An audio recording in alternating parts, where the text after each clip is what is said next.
Document. Part 1. The sky over New York City turned an ominous shade of gray as the first signs of trouble appeared. It wasn't clouds rolling in, or a storm brewing, it was something far more terrifying. Massive shapes began to block out the sun, casting long shadows across the streets below.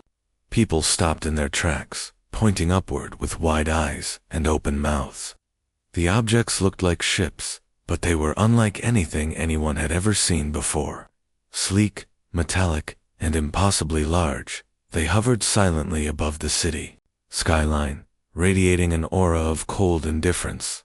Across the globe, similar scenes unfolded.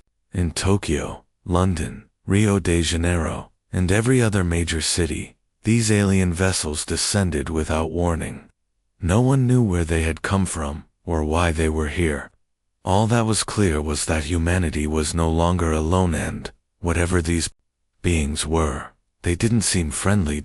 In Washington, D.C. President Laura Hayes stood at the window of the White House Situation Room, staring out at the chaos unfolding outside. Her hands were clasped tightly behind her back, knuckles white from tension. She could hear the distant hum of the alien ship hovering overhead, a sound that sent shivers down her spine. Behind her, General Robert Carter paced back and forth, his boots clicking against the polished floor. Dr. Emily Dawson sat at a table littered with papers and laptops, frantically typing away as she tried to make sense of the data streaming in from satellites and radar stations. "This isn't just some random flyby," General Carter growled, breaking the tense silence. "They're positioning themselves strategically over our cities, military bases, power plants, you name it." President Hayes nodded slowly, her expression grim. "Do we know what they want?" Emily hesitated, glancing up from her screen. "Not yet, but if I had to guess, this isn't a friendly visit. Their technology is light years ahead of ours. If they wanted to communicate, they would have done so by now." As if on cue, a sudden burst of static filled the room. Everyone froze, turning toward the nearest monitor. A distorted voice crackled through the speakers, speaking in broken English. The words were slow and deliberate, each syllable dripping with contempt. "You are flawed. You will be erased." The message repeated itself 3 times before cutting off abruptly. For a moment, no one spoke. The weight of those words hung heavy in the air, suffocating any hope that this might be some kind of misunderstanding. Finally, President Hayes broke the silence. "Flawed? What does that even mean?" "It means they think we're unworthy of existing," General Carter said bluntly. "Whoever or whatever they are, they've judged us, and they've decided we don't deserve to live." "But why?" Emily asked, shaking her head. "We haven't done anything to provoke them, at least, not directly."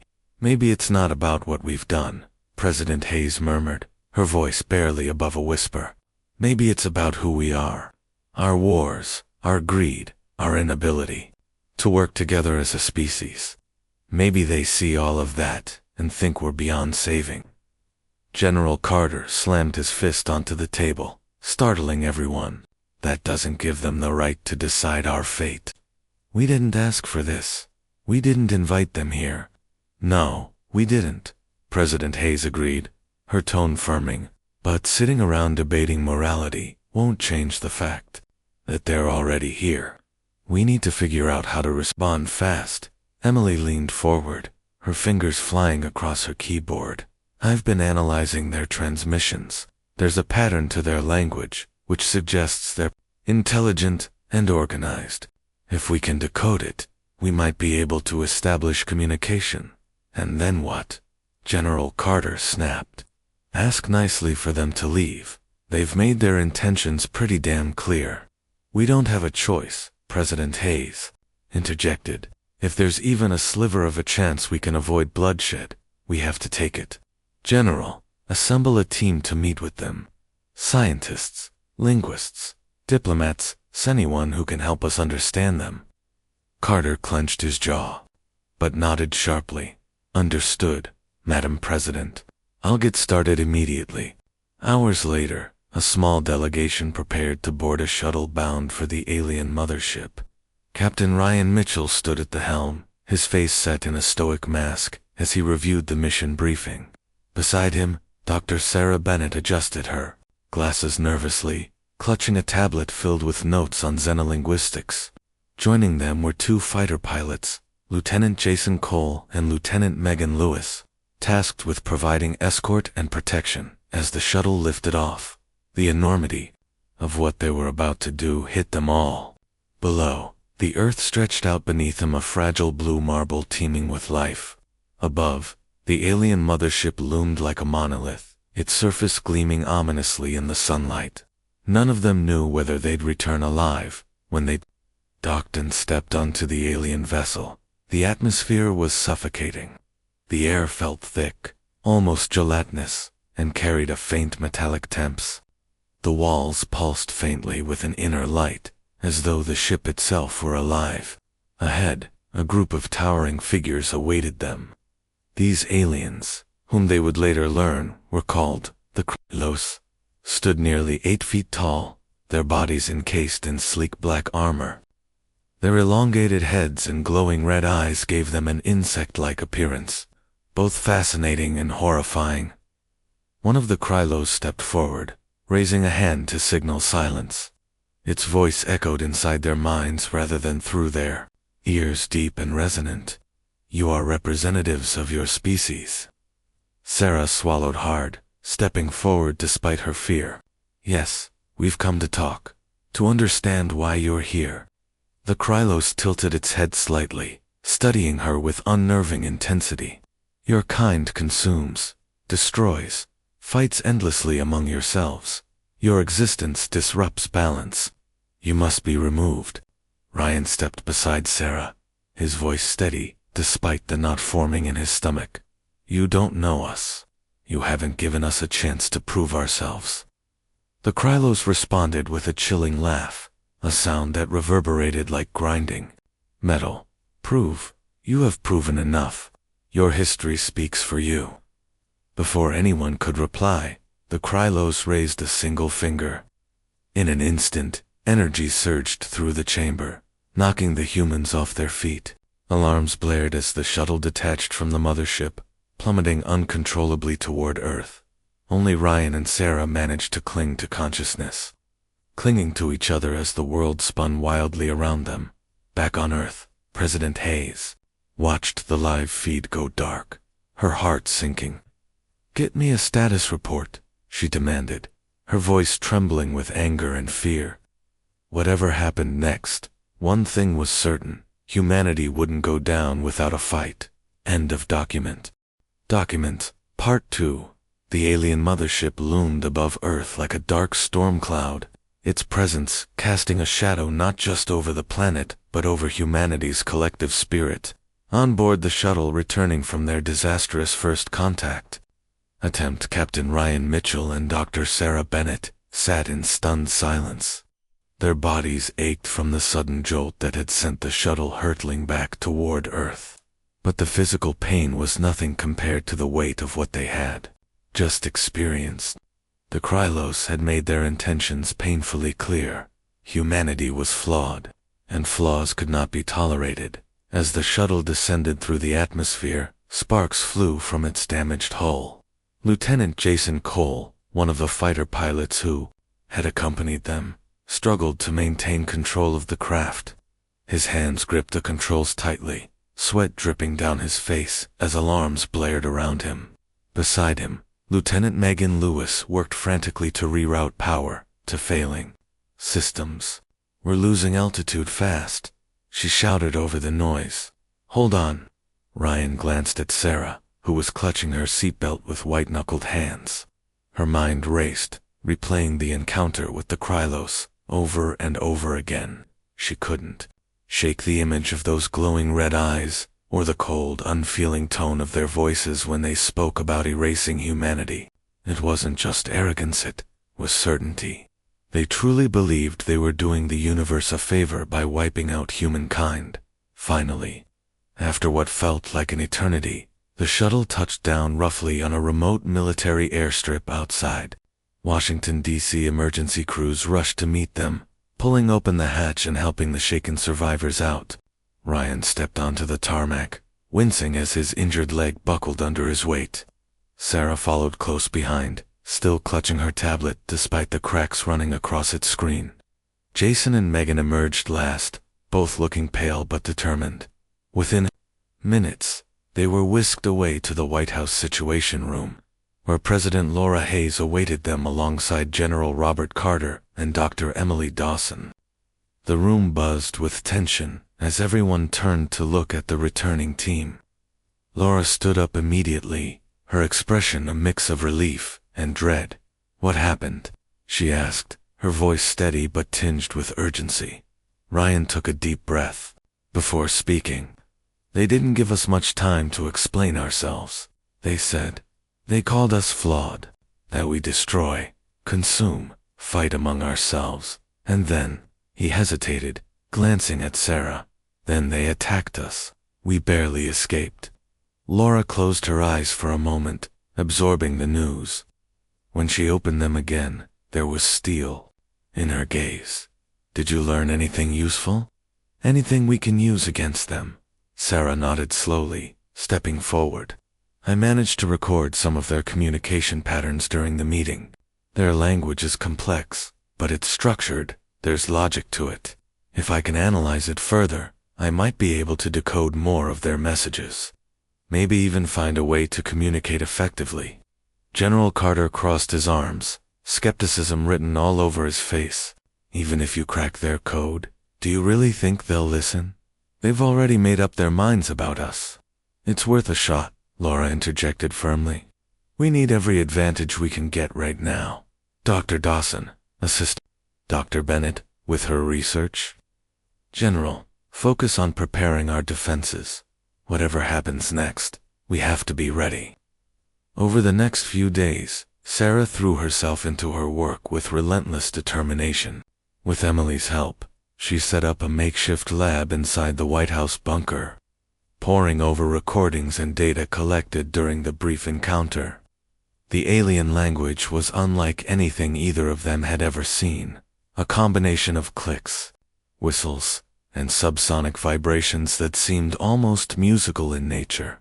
At times, it felt like trying to decipher a symphony written by another species entirely. Jason and Megan spent their time training other pilots in preparation for what everyone knew was inevitable: war.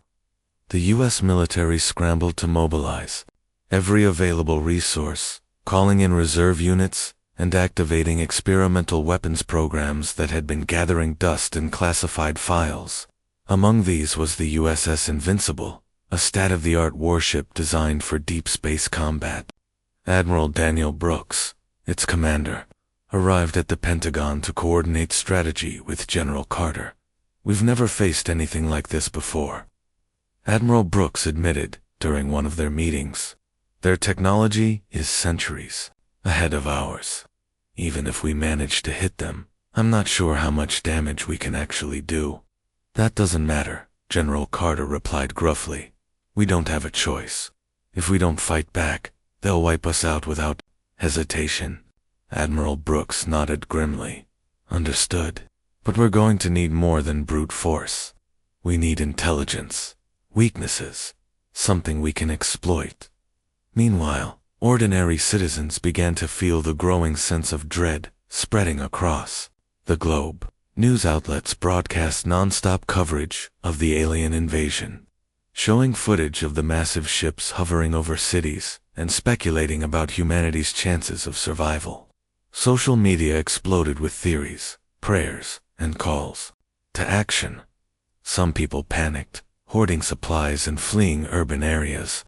Others rallied together, volunteering to join militias or donating resources to support the military effort. In New York City, a young woman named Rachel Monroe watched the chaos unfold from her apartment window.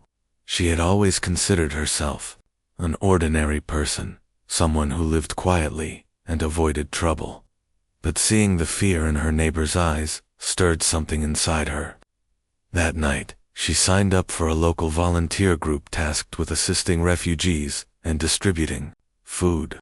As she walked home afterward, she realized that this crisis had changed her, and maybe everyone else forever. Back in the Situation Room, Laura Hayes addressed her advisors once again. The Krylos haven't made any further moves yet, but we know it's only a matter of time. We need to strike first, while we still have the element of surprise. General Carter frowned. Striking first could escalate things quickly. Are you sure that's wise? I'm not asking for your opinion on whether it's wise, Laura shot back, her voice sharp. I'm asking for a plan. If we wait too long, they'll crush us before we even have a chance to respond. After hours of heated debate, a risky strategy began to take shape. Using decoy drones, they would lure part of the Krylos fleet away from Earth's orbit, creating an opening for a smaller strike team to infiltrate the mothership. It was a desperate gamble, but desperation was all they had left. As the plans came together, Ryan found himself struggling with guilt. He couldn't stop thinking about the failed mission and how close they had come to dying. What if they hadn't escaped? Would anyone else have been able to retrieve the information Sarah had gathered? He approached her late one evening in the lab, finding her hunched over her equipment, surrounded by papers and notes. You should get some rest, he said gently. You've been at this for days. Sarah looked up, her eyes bloodshot but resolute. I can't afford to rest. Not until I figure this out. Every second counts. Ryan pulled up a chair beside her. You're not alone in this, you know. We're all counting on you, but you're also human. You'll burn yourself out if you keep pushing like this. For the first time in days, Sarah allowed herself a small smile. Thanks, Ryan. I'll try to pace myself. But even as she spoke, her fingers continued typing furiously. Driven by the knowledge that humanity's survival might depend on her success. Elsewhere, hidden beneath layers of bureaucracy, Colonel Alan Reeves sat alone in his office, staring at a secure terminal. On the screen was a message he had received earlier that day, a message from the Krylos. They had reached out to him weeks ago, promising safety and protection in exchange for classified information about Earth's defenses. At first, he had dismissed it as absurd, but as the situation grew more dire, the offer became harder to ignore. Reeves clenched his fists, torn between loyalty to his species and the instinct for self-preservation. Finally, he typed a response, his hands trembling slightly. I'm ready to cooperate. Tell me what you want. The reply came almost instantly. Provide coordinates for your strongest military installations. Do this, and you will live. Reeves hesitated for only a moment before complying. As he sent the data, a wave of shame washed over him, but it was quickly drowned out by the overwhelming desire to survive. Unbeknownst to him, Sarah's analysis of the Krylos transmissions was beginning to reveal anomalies, patterns that didn't quite fit, clues that suggested betrayal within their own ranks. If she could piece it together in time, it might change everything. But time was running out. End of document. Document. Part 3. The days following the failed first contact with the Krylos were a blur of activity. Humanity scrambled to prepare for what everyone knew was coming, an attack that would decide the fate of their species. Across the globe, military bases buzzed with frantic energy as soldiers and pilots trained tirelessly. Factories worked around the clock to produce weapons, ammunition, and supplies. Civilians did what they could, volunteering in droves to help wherever they were needed. The world had never been more united or more terrified. In Washington, D.C., the White House Situation Room became the nerve center of humanity's last stand. President Laura Hayes spent nearly every waking moment there, coordinating efforts with General Robert Carter, Admiral Daniel Brooks, and Dr. Emily Dawson. The weight of leadership pressed heavily on her shoulders, but she refused to let it show. Her voice remained calm and steady, even as sleepless nights began to take their toll. Dr. Sarah Bennett, meanwhile, continued her work decoding the alien language. With Emily's assistance, she had made significant progress. uncovering patterns and structures within the Krylos communication system. But the breakthrough she desperately hoped for still eluded her. Every new discovery only raised more questions about the aliens' motives and capabilities. Despite her exhaustion, Sarah pushed herself harder than ever. Driven by the knowledge that failure wasn't an option, Captain Ryan Mitchell also found himself caught up in the whirlwind of preparation. Though injured during the escape from the mothership, he insisted on staying involved. His experience aboard the Krylos vessel gave him valuable insight into their technology and tactics. He spent hours briefing pilots and strategists, sharing everything he had observed during the ill-fated meeting. "They're fast," he warned during one session. "Faster than anything we've got. And their weapons are devastating. We'll need precision if we want to stand a chance." Admiral Brooks listened intently, nodding thoughtfully. "Precision is exactly what we're aiming for. Our plan relies on hitting them where it hurts on board their ships. That's why we're building decoys to draw their attention while our strike team sneaks in." Ryan glanced at Lieutenant Jason Cole and Megan Lewis, who were seated nearby. Both wore expressions of grim determination. They had been chosen to lead the infiltration mission alongside him and Sarah. It was a daunting responsibility, but none of them hesitated when asked to volunteer. "We'll get it done," Jason said firmly, "no matter what it takes." As the military prepared for battle, ordinary citizens stepped up in ways no one could have predicted. In cities across the United States, volunteers organized supply drives, setting up makeshift shelters for displaced families. Others joined local defense groups, learning basic combat skills in case the fighting reached Earth's surface. Among these volunteers was Rachel Monroe, the young woman from New York City, who had once considered herself unremarkable. Now, she stood shoulder to shoulder with strangers, all united by a shared purpose: survival. Rachel's days were filled with long hours of hard work. She helped distribute food and water to refugees flooding into Manhattan, many of whom had fled areas directly beneath the alien ships. The fear in their eyes haunted her, but it also strengthened her resolve. One evening, after returning home exhausted, she turned on the news and saw footage of the USS Invincible launching into orbit. The sight of the massive warship filled her with a mix of awe and hope. For the first time since the invasion began, she allowed herself to believe that humanity might actually pull through. Back in the Situation Room, tensions ran high as the final pieces of the plan came together. Decoy drones had been deployed into orbit, designed to mimic human warships and lure the Krylos fleet away from Earth. At the same time, engineers worked feverishly to outfit a small strike team with equipment capable of breaching the alien mothership.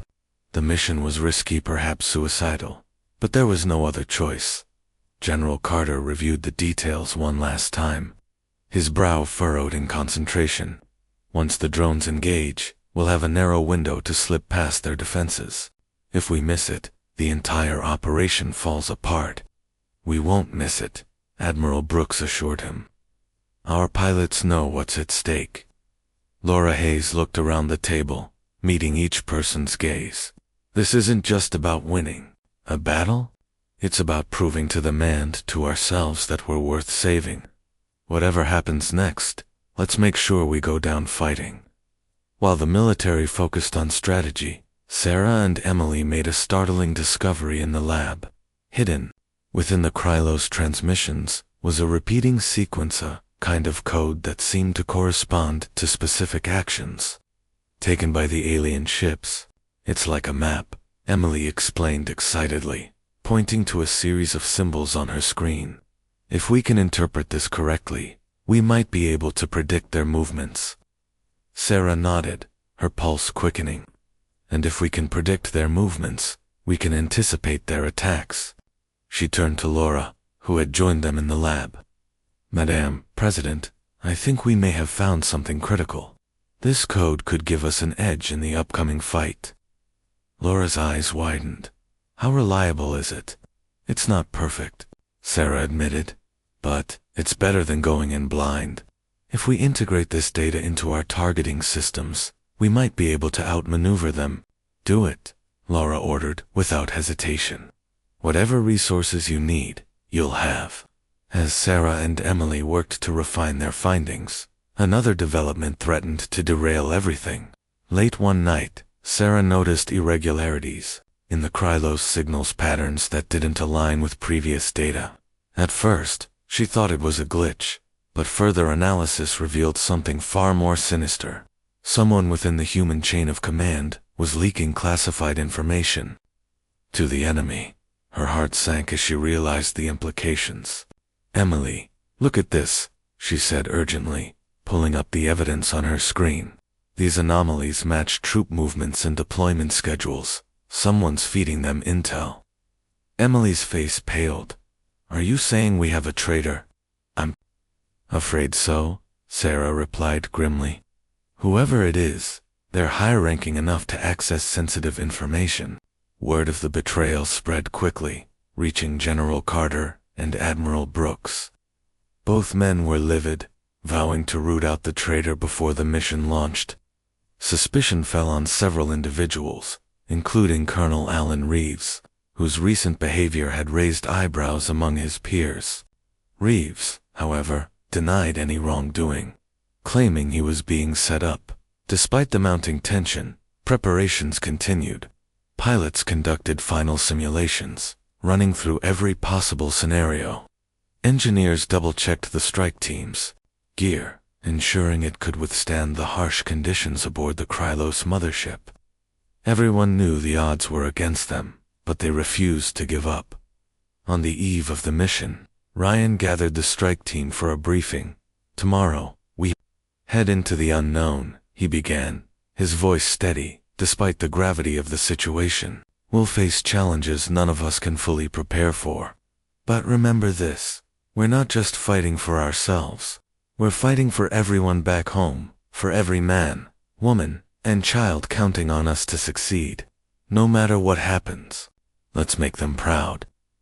Jason and Megan exchanged determined glances, while Sarah tightened her grip on her tablet. Each member of the team carried their own fears and doubts, but they also shared a fierce determination to protect humanity. As they dispersed to rest before the mission, Ryan lingered behind, staring out at the stars. Somewhere out there, the Krylos waited, confident in their superiority. But Ryan knew better than to underestimate the resilience of humankind.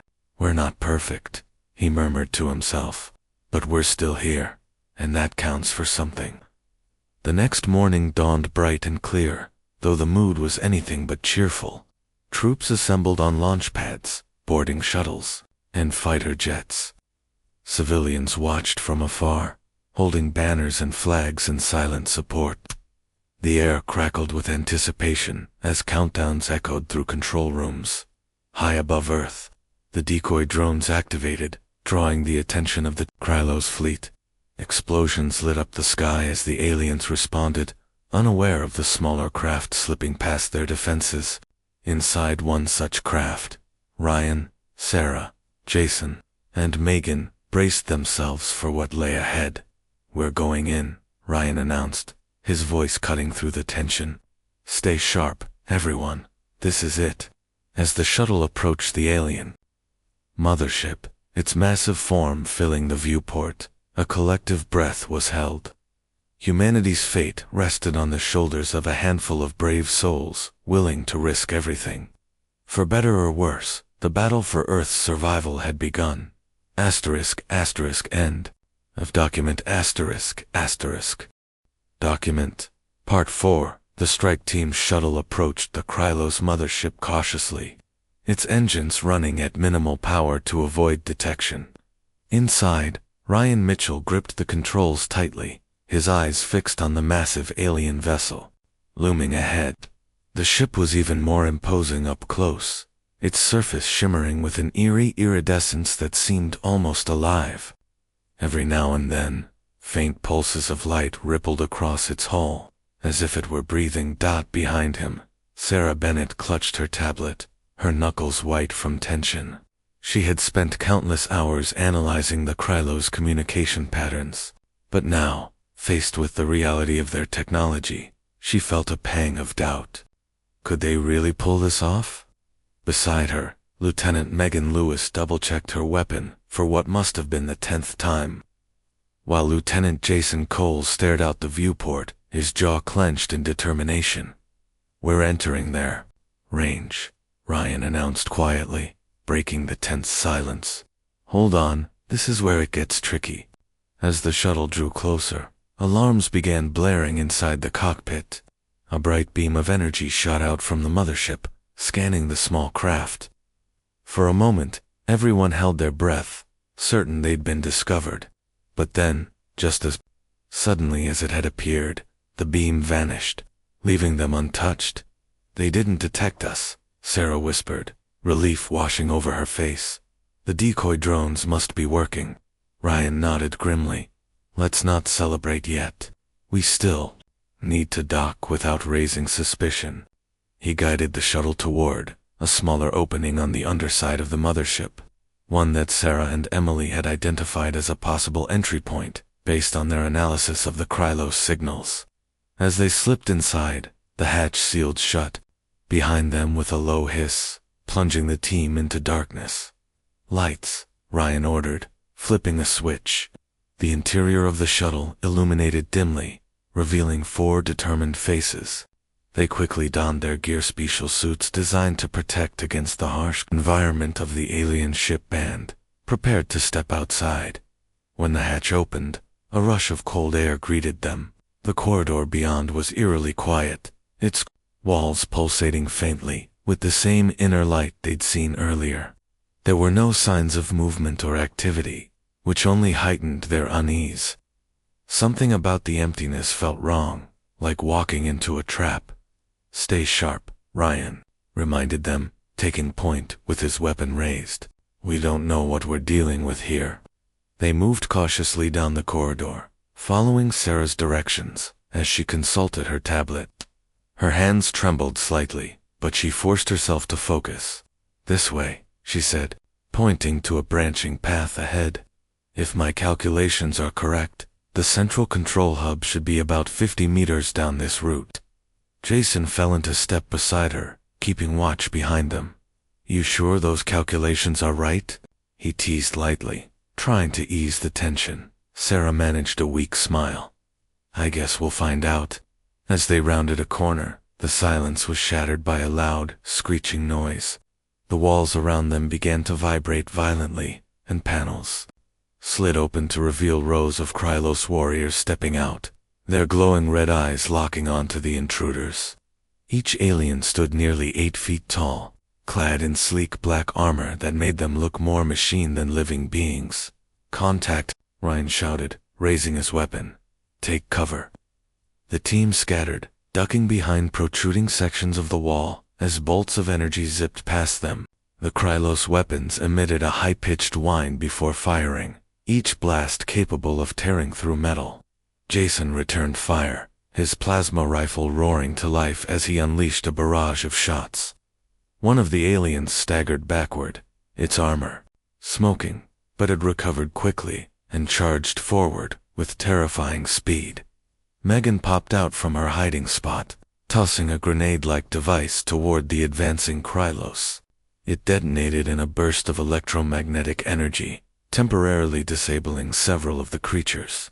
Their movement slowed, giving the humans a brief advantage. "Move," Ryan barked, gesturing for the others to press onward. They sprinted down the corridor, dodging debris and stray blasts as the Krylos regrouped and pursued them relentlessly. Their progress was halted when they reached a large chamber filled with strange machinery. The air hummed with an intense energy, and holographic displays floated above consoles, showing complex diagrams and data streams. In the center of the room stood a massive crystalline structure, pulsating with a deep blue light. "This must be part of their power system," Sarah said, studying the setup. "If we can disable it, we might cripple their defenses." "Do it fast," Megan urged, glancing nervously at the entrance. The sound of approaching footsteps echoed down the corridor. "We've got company." Sarah rushed to one of the consoles, her fingers flying across the interface as she attempted to hack into the alien system. "I need a minute," she called back, frustration creeping into her voice. "Their security protocols are unlike anything I've ever seen." Jason and Megan took positions near the doorway, laying down suppressing fire to keep the Krylos at bay. Ryan joined them, his weapon blazing as he picked off enemy fighters, one by one. Despite their best efforts, the aliens kept coming, their numbers seemingly endless. "Sarah, we're running out of time," Ryan yelled over the chaos. "I'm almost there," she replied, sweat dripping down her forehead. With a final keystroke, the crystal in the center of the room flickered and dimmed. Alarms blared throughout the chamber as the lights overhead began to fade. "That's our cue," Ryan said, grabbing Sarah's arm. "Let's go." They bolted back toward the corridor, retracing their steps as the Krylos closed in. Behind them, the chamber erupted in a series of small explosions, sending shockwaves rippling through the ship. The team stumbled but kept moving, driven by sheer adrenaline. Back on Earth, the decoy drones continued their assault, drawing the bulk of the Krylos fleet away from the planet. Admiral Daniel Brooks watched the battle unfold from the bridge of the USS Invincible, his expression grim. Though the plan was succeeding so far, he knew the real test was yet to come. If the strike team failed, humanity would face annihilation. Meanwhile, in New York City, Rachel Monroe worked tirelessly to assist refugees pouring into Manhattan. She had set up a makeshift clinic in an abandoned warehouse, treating minor injuries and distributing supplies. The constant flow of frightened people weighed heavily on her, but she refused to give up. Whenever doubt crept in, she reminded herself of the brave men and women fighting for their survival in space. On board the Krylos mothership, the strike team finally reached the docking bay, where their shuttle awaited them. Exhausted and battered, they piled inside, slamming the hatch shut behind them. Ryan wasted no time firing up the engines and blasting off, narrowly avoiding a swarm of Krylos fighters pursuing them as they broke free of the mothership's gravity well. The team let out a collective sigh of relief. But their victory was, short-lived. Through the viewport, they could see the Krylos fleet regrouping, turning its attention back toward Earth. "They're onto us," Jason muttered darkly. Ryan gripped the controls tightly, his mind racing. "We've done what we came to do. Now it's up to the fleet to finish the job." Below them, the USS Invincible and its sister ships prepared for the final phase of the operation. Humanity's fate hung in the balance, and every second counted. The war was far from over, but for the first time since the invasion began, hope flickered faintly in the hearts of those who refused to surrender. End of document. Document. Part 5. The USS Invincible glided silently through the void of space, its sleek hull reflecting the faint light of distant stars. Admiral Daniel Brooks stood on the bridge, his sharp eyes scanning the monitors displaying real data from the battlefield. Around him, officers worked with quiet efficiency, their faces pale but focused. The decoy drones had done their job well, drawing the Krylos fleet far enough away from Earth to give humanity a fighting chance. But now, as the alien ships turned back toward the planet, the true test was about to begin. "We've got incoming," one of the radar operators announced, his voice tight with tension. "Krylos fighters are moving at high speed, ETA, 5 minutes. Brooks nodded, his jaw tightening.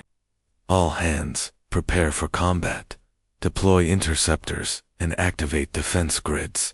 The order rippled through the ship, and within moments, the hum of engines filled the air as squadrons of human fighter jets launched from the Invincible's hangar bays.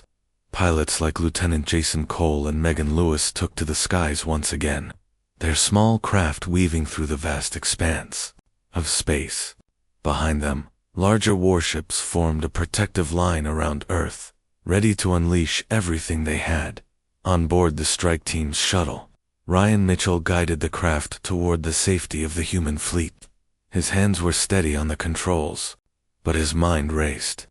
They had disabled part of the Krylos mothership's power system, buying humanity precious time, but it wasn't enough. The aliens were still too strong, too advanced. As he looked out at the approaching battle, Ryan felt a pang of doubt. Could they really win this? Sarah Bennett sat beside him, clutching her tablet tightly. Her face was pale, streaked with sweat and dirt from their harrowing escape. She had risked everything to decode the alien signals and sabotage their systems. But now she wondered if it would make any difference. "Do you think we did enough?" she asked softly, breaking the silence. Ryan glanced at her, forcing a reassuring smile. "We gave them something to think about. That's more than anyone else has managed so far." Before Sarah could respond, the shuttle rocked violently as a nearby explosion sent shockwaves rippling through space. Through the viewport, they could see the first wave of Krylos fighters engaging the human interceptors. Bright flashes of energy lit up the darkness as both sides exchanged fire. The Krylos weapons were devastatingly powerful, capable of tearing through even the most heavily armored human ships. But humanity's pilots fought with desperate courage, dodging blasts and returning fire with relentless determination. "Hold on," Ryan shouted as another blast shook the shuttle. He pushed the engines to maximum speed, weaving between debris and enemy fire. Ahead, the outline of the USS Invincible grew larger, its massive frame offering a sliver of hope. Back on Earth, President Laura Hayes watched the live feed from the battle in the White House Situation Room. Her hands were clasped tightly. In front of her, knuckles white from tension, General Robert Carter stood beside her, his arms crossed as he studied the tactical displays. Dr. Emily Dawson sat at a nearby table, monitoring communications between the fleet and the strike team. "They're holding their ground," Carter said gruffly, pointing to a cluster of red dots on the screen representing the Krylos fleet. "But they're outnumbered. If the Krylos break through our lines, we're finished." Laura didn't respond immediately. Her gaze was fixed on the images of burning ships and exploding fighters, each flash of light representing lives lost. She felt a deep ache in her chest. Not just for those who had already fallen, but for everyone who might still die before this was over. "What's the status of the strike team?" she asked finally, her voice steady despite the storm inside her. Emily checked her monitor. "Their shuttle is almost to the Invincible. Once they're aboard, Admiral Brooks plans to launch the final phase of the operation." Laura nodded, though her expression remained grim. "Let's hope it works." Aboard the Invincible, Admiral Brooks gave the order to initiate the next stage of the plan. "Launch the EMP torpedoes," he commanded, his voice cutting through the chaos on the bridge. "Target the lead Krylos vessels. The torpedoes' experimental weapons designed to emit electromagnetic pulses streaked through space, leaving trails of blue light in their wake. When they reached their targets, they detonated in brilliant bursts of energy, temporarily disabling several Krylos ships. The aliens' movements slowed, giving the human fleet a brief advantage, but the reprieve was short. The Krylos quickly adapted, rerouting power to unaffected systems and launching a fresh wave of attacks. Their fighters swarmed around the human ships like insects, relentless and merciless. Explosions erupted across the battlefield as vessels on both sides were torn apart. Lieutenant Jason Cole twisted his fighter into a tight spiral, narrowly avoiding a blast from an enemy ship. His heart pounded in his chest as he lined up his sights on a Krylos fighter and fired. The alien craft exploded in a shower of sparks, but there were always more coming. Beside him, Megan Lewis performed a daring maneuver, luring a group of Krylos fighters into a trap set by a squadron of human bombers. The resulting explosion lit up the darkness, momentarily blinding everyone nearby. "This isn't sustainable," Jason muttered into his cums, his voice strained. "We're losing too many ships." Megan's response crackled through the channel. "Then we'll have to take bigger risks. Fall back to the Invincible and regroup." As the human fighters retreated, The Krylos pressed their advantage, advancing toward the main fleet. Admiral Brooks watched the situation unfold with growing concern. "They're targeting the Invincible directly," he said aloud. "If they breach our defenses, it's over." One of the officers turned to him, panic in his eyes. "Sir, what do we do?" Brooks hesitated for only a moment before issuing his next command. "Activate the quantum shield. Divert all available power to it." The quantum shield, a last-ditch effort, developed, in secret engulfed the Invincible in a shimmering barrier of energy. It was untested and unstable, but it was the only thing standing between the humans and total annihilation. As the weapon slammed into the shield, it flickered and sparked, threatening to collapse under the strain. "They're pushing us to the limit," an officer reported, his voice trembling. "If the shield fails, we're dead." Brooks clenched his fists, his mind racing. "Keep it up. We need to hold them off long enough for the strike team to get here." Meanwhile, the strike team's shuttle finally docked with the Invincible. Ryan, Sarah, Megan, and Jason stumbled onto the hangar deck, exhausted but alive. They were greeted by a team of medics and engineers, who quickly ushered them to the bridge. Admiral Brooks wasted no time debriefing them, his tone urgent. "What's the status of the mothership?" he demanded. Sarah stepped forward, holding up her tablet. "We disabled part of their power core, but it's not enough to stop them completely. However," she paused, scrolling through her data, "I found a potential vulnerability. Their shields are tied to specific nodes scattered throughout the ship. If we can destroy those nodes, we might be able to bring down their defenses entirely." Brooks nodded sharply. "That's our best shot. Prepare a second strike team to infiltrate the mothership and take out those nodes." Ryan stepped forward immediately. "I'll lead the mission." Jason and Megan exchanged determined glances before volunteering as well. "We're with you," Jason said firmly. "All the way?" Brooks hesitated, studying their faces. He knew the odds were against them, but he also knew they were humanity's only chance. "Very well," he said after a moment. "You'll have full support from the fleet. Good luck." As the strike team prepared for their second attempt to board the mothership, the battle raged on outside. The human fleet continued to fight valiantly, holding the line despite heavy losses. Pilots screamed defiance into their comms as they charged headlong into enemy fire. Knowing that every second they held out gave the strike team a better chance of success, Rachel Monroe, watching the news coverage from her makeshift clinic in New York City, felt tears streaming down her face.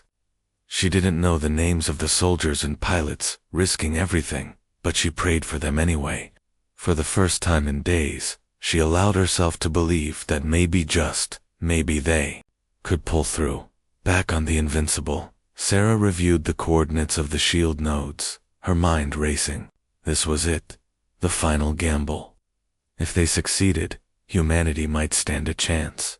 If they failed, she didn't let herself finish the thought. Ryan placed a hand on her shoulder, his expression resolute. "We've come this far," he said quietly. "Let's finish what we started." With that, the strike team boarded their shuttle once again, heading back into the heart of the storm. The fate of humanity rested on their shoulders, and they refused to falter. Not now, not ever. *****End of document *****.